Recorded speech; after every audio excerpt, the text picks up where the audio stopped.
Rockefeller was an American industrialist and philanthropist, reputedly the wealthiest person in history. Over 30 years, he accumulated wealth equivalent to $400 billion in today's dollars. But how did this billionaire view money throughout his life? The 38 letters from J.D. Rockefeller to his son authentically records the wisdom and success principles he amassed over his 98-year life. In these letters, Rockefeller shares invaluable life experiences with his son regarding money, morality, career, and life. Today, I'll introduce you to Rockefeller's perspective on money. Rockefeller's first principle: value money. Rockefeller believed that every extra penny in hand increased one's power to shape one's future. He thought everyone should spend time becoming wealthy. Some things are indeed more valuable than money. Money can buy food, but not appetite. Money can buy medicine, but not health. Money can buy business partners, but not true friendship. Money can buy pleasures, but not happiness and peace. However, common sense tells us that money can significantly enhance health, happiness, and peace. Money isn't everything, but in today's world, many things are impossible without it. Earning money should not be the sole measure of success, but generally, you can gauge a person's contribution to society by how much they earn. The more income you have, the more you contribute. A devout Christian, Rockefeller emphasized, "We cannot earn money or anything else at the expense of violating God's will. Doing so would only add to our guilt.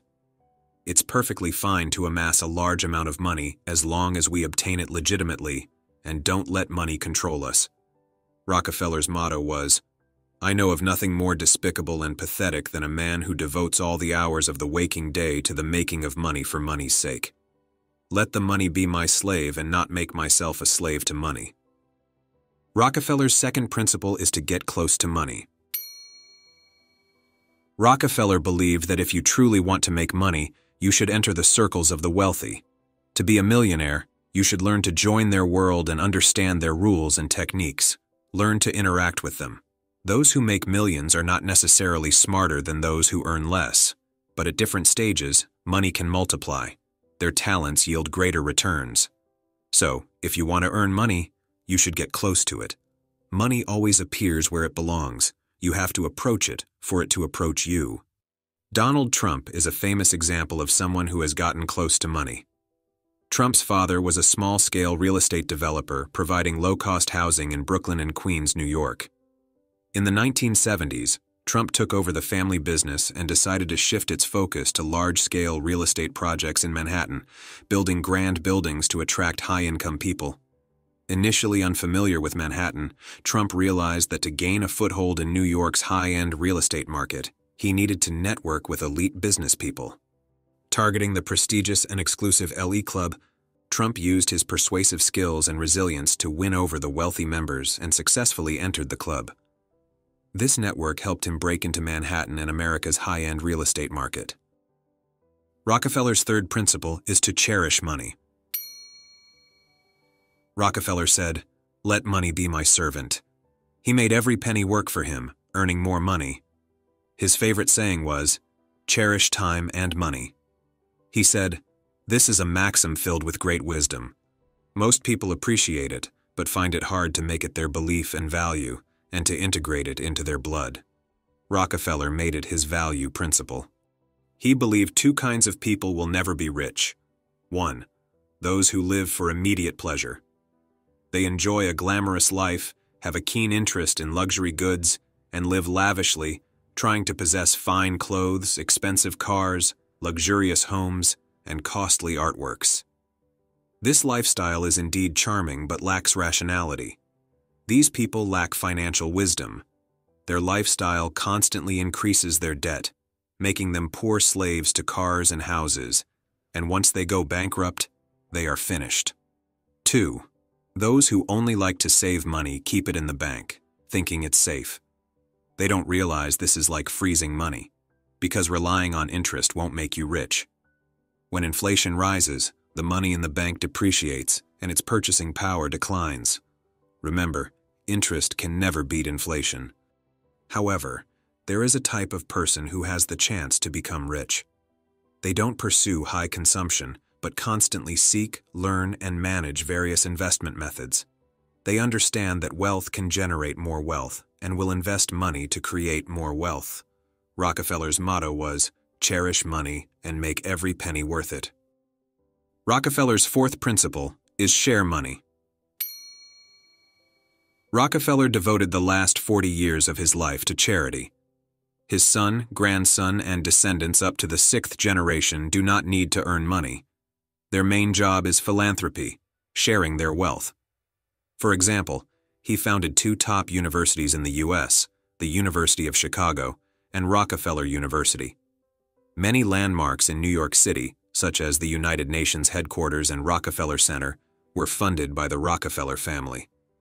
This is the most valuable financial belief Rockefeller left for future generations: sharing with others. Rockefeller found that people's attitudes towards money reflect their understanding of it rather than how much they have. So, how should we treat money? What is the correct value? He told his son that money is merely the surface of things, not the core.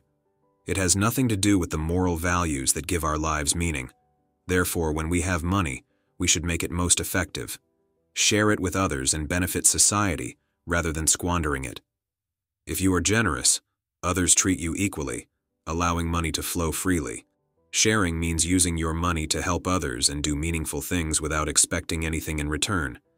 But it also creates countless opportunities for mutual aid and communication. People will reciprocate with the same goodwill. If you pursue money for savings and security, you'll find those around you doing the same, all with masks, clenched fists, and suspicion. But if you accumulate wealth to share, you'll find everyone speaking the same language. Sharing, the world will be full of love and vitality. But if you are a miser, you won't be happy because a greedy person cannot bear loss. Money always comes and goes. It's the nature of exchange. Misers cannot tolerate the flow of money. Generous people, even in poverty, feel rich inside because they know that letting money flow is meaningful. Rockefeller said, "It's not about how much wealth you have, but how you use it. Money is just a commodity, an abstract transaction accepted by both parties.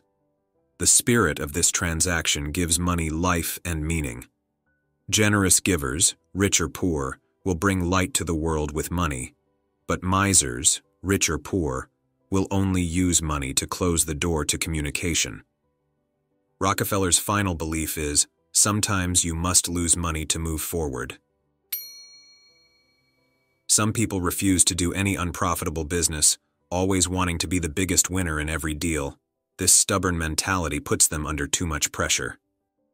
Losses are sometimes unavoidable because the world is constantly changing and deviating from your vision.